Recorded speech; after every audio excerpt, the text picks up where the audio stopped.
its regulatory agenda for the year, the Utilities Regulation and Competition Authority, U.R.C.A, will be looking at introducing regulations for the information, communication, and technology sectors that will help to facilitate faster and efficient ways of disseminating information during and after times of disaster.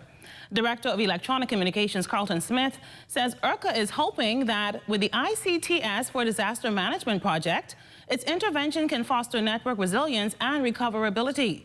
Smith, who was recently speaking at a town hall meeting, says the proposals would help to safeguard the economic and social welfare of the country and promote sustainability of electronic communications and services after a disaster.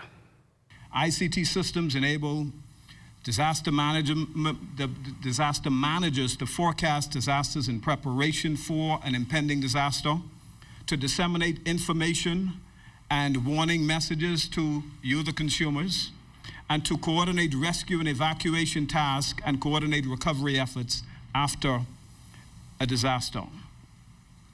The I.C.T networks and services must be resilient, and if compromised, rapidly recoverable to facilitate the critical disaster management. It must be resilient and it should not be compromised. If compromised, it will affect our ability to be able to rapidly recover. Smith says the gaming sector is another area where U.R.C.A is looking at more regulations. He says the code currently addresses advertising for tobacco and other vices, and the regulator is considering making amendments to implement a time frame when gaming can be advertised, taking into account the level of exposure to children.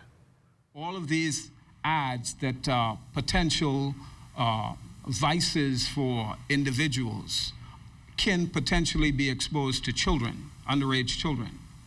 And so we must always take into account the audiences that are exposed to these type of advertising and when these advertising messages should be transmitted to ensure that we don't expose vulnerable people to, such as underage children, to these advertisements that can potentially influence their behavior one way or the other.